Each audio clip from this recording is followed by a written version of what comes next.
வணக்க மக்கள் எல்லா சுமர்கள் இந்த வீடியோவில் என்ன பார்த்துட்ருக்கோன்னு பார்த்தீங்கன்னா திருச்செந்தூரில் கும்பாபிஷேகம் பார்த்துட்டு வீட்டில் போய் கொஞ்சம் கிளம்பி அதுக்கப்புறம் பண்டெல்லாம் தின்னுட்டு காலைல சாப்பிட பார்த்துக்கோங்க. ஏன்னா 6:30 மணிக்கு என்னத்தை சாப்பிட அப்படின்னு சொல்லிட்டு அந்தால பஸ் ஸ்டாண்டுக்கு வந்தாச்சு. பஸ் ஸ்டாண்டில் பார்த்தீங்கன்னா கூட்டம் பயங்கரமாக இருக்கும். அடிச்சு பிடிச்சி ஏறணும் அப்படின்னு நினச்சிட்டு வந்து பார்த்துக்கோங்க. ஆனால் அப்படிலாம் இல்லை, கூட்டம் ரொம்ப ஃப்ரீயாக இருந்து ஏகப்பட்ட பஸ்ஸு விட்ருக்காங்க பார்த்துக்கோங்க திருநெல்வேலிக்கு.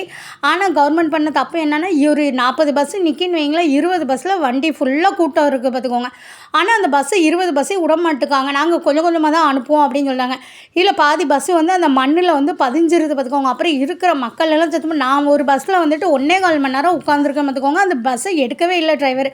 அதுக்கப்புறம் வந்து இப்போ உட்காந்துருக்க மத்தியில் இந்த வீடியோ எடுத்துருக்கேன்னா இந்த பஸ்ஸில் வந்து 3/4 மணி நேரமாக உட்காந்துருக்கேன். இந்த பஸ்ஸை எடுக்கல. அப்புறம் ஆட்கள்லாம் சண்டை போட்டு எடுத்தாக பார்த்துக்கோங்க.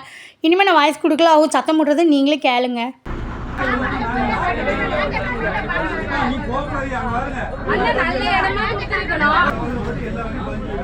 நல்ல இடமா செலக்ட் பண்ணி